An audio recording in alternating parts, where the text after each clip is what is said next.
ఏంటత్తయ్యా, ఈ వారం రోజుల నుంచి ఎడతెగని వర్షాలు వల్ల ఇంట్లో చాలా ఇబ్బందిగా ఉంది. ఇంట్లో వంట చేయటానికి బియ్యం, కూరగాయలు ఏమీ లేవు. మనమేమో పనికి వెళ్ళి వారం రోజులు అవుతుంది. వంట సామాన్లు కొనుక్కున్నామన్నా మన దగ్గర డబ్బులు కూడా లేవు. అవునే కోడలా, నేను అదే ఆలోచిస్తున్నాను. ఈ వర్షాల వల్ల ఇల్లు గడవటం చాలా కష్టంగా ఉంది. మీ మావయ్య, నా కొడుకు ఉన్నారంటే శుద్ధ సోమరిపోతులు. 3 రోజుల నుండి మనం పస్తూ ఉండి వాళ్ళిద్దరు కడుపు నింపుతున్నాం. ఈ తండ్రి కొడుకులిద్దరూ ఎప్పుడు బాగుపడతారో నాకు ఏమీ అర్థం కావట్లేదు. అందరి ఇళ్లల్లో మగవారు పనిచేసి ఆడవారికి తెచ్చి పెడుతుంటారు. మనం మాత్రం ఈ తండ్రి కొడుకులుకి మేపడమే సరిపోతుంది. అప్పుడే సూర్య ఇంకా రామారావు భోజనం చేయడానికి అక్కడికి వస్తారు. అన్విక, ఈ వర్షంలో కేఎఫ్సి చికెన్ తింటే ఎంత బాగుంటుందో కదా. ఇల్లుకాలుకడు ఏడుస్తుంటే చుట్టకు నిప్పడిగాడంట నీలాంటోడు. తింటానికి తిండిలేదుగాని చికెన్ కావాలంట. ఏదైనా పనికి వెళ్ళి రూపాయి సంపాదిద్దామని లేదు. పైపెచ్చు మేము సంపాదించి మీకే పెట్టాల్సి వస్తుంది.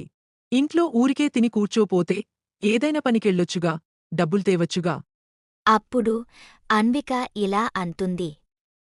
మన కష్టాలన్నీ తీరిపోయే ఒక ఐడియా వచ్చిందత్తయ్యా. ఏంటే అది? మనం ఈ చలికాలంలో కేఎఫ్సి బండి పెడదాం. కేఎఫ్సి అంటే ఏంటే? చికెన్తో తయారుచేసే ఒక వంటకమత్తయ్యా. అది చాలా బాగుంటుంది. ఈ చలికాలంలో జనాలందరూ వేడివేడిగా కారం కారంగా క్రిస్పీగా తినాలని అనుకుంటారు కదా. అలాగే మసాలా అన్నీ వేసి చేస్తారు. సిటీలో ఈ వంటకం చాలా ఫేమస్. మనం కేఎఫ్సి బిజినెస్ చేశావంటే చాలా ధనవంతులు అయిపోతాం. అందుకే మనం కేఎఫ్సి బండి పెడదాం. ఈ చలికాలంలో బిజినెస్ బాగా జరుగుతుంది. ఇదంతా బాగానే ఉంది కాని బిజినెస్ పెట్టాలంటే చాలా డబ్బులు అవసరం అవుతాయి కదా. కాని మన దగ్గర అన్ని డబ్బులు లేవు కదా అన్విక.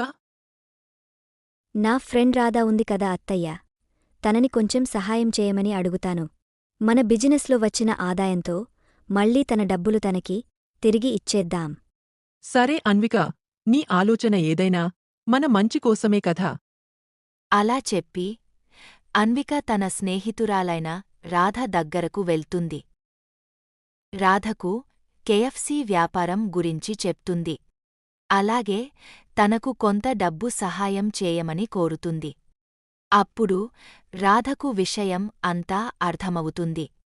రాధా సరే అని అన్వికకు కేఎఫ్సి వ్యాపారానికి అవసరమైన డబ్బు సహాయం చేస్తుంది. అన్విక రాధకు ధన్యవాదాలు చెప్పి ఇంటికి తిరిగొస్తుంది. ఏంటమ్మా అన్విక, నువ్వు వెళ్ళిన పని ఏమైంది? రాధ మన వ్యాపారానికి కావలసిన డబ్బులు ఇచ్చిందా? అవునత్తయ్య, రాధా మన వ్యాపారానికి కావలసిన డబ్బులు ఇచ్చింది. నేను మార్కెట్కి వెళ్ళి మన వ్యాపారానికి కావలసిన చికెన్ తీసుకొని వస్తాను. అన్విక తన కేఎఫ్సి వ్యాపారానికి కావలసిన చికెన్ కొనుక్కొని ఇంటికి వస్తుంది. అత్తా కోడళ్ళిద్దరూ కలిసి కేఎఫ్సి చికెన్ తయారు చేయడం మొదలుపెట్టారు. అటువైపుగా వెళ్తున్న వారికి గుమగుమ వాసనలు రావడంతో వారందరూ తినడానికి వచ్చారు. అన్విక తయారుచేసిన కేఎఫ్సి చికెన్ అందరికీ బాగా నచ్చింది. దాంతో కేఎఫ్సి తినడానికి వచ్చిన కస్టమర్స్ పెరిగారు. లాభాలు కూడా బాగా పెరిగాయి. కోడలు అన్విక అత్తతో ఇలా అంది. అత్తయ్యా, ఇలాగే మనకి లాభాలు వస్తే మనం చాలా ధనవంతులైపోతాం. ముందు ఈ డబ్బుతో రాధా అప్పును తీర్చేస్తాను. అలా చెప్పి అన్విక రాధా దగ్గరికి వెళ్ళి డబ్బులు తిరిగిచ్చేస్తుంది. కేఎఫ్సి బిజినెస్లో వచ్చిన లాభాలతో రాధా అప్పు తీర్చింది. అన్వికకి వచ్చిన చిన్న ఆలోచన వల్ల వాళ్ళ పేదరికమంతా పోయి బిజినెస్లో వచ్చిన లాభాలతో సంతోషంగా ఉన్నారు.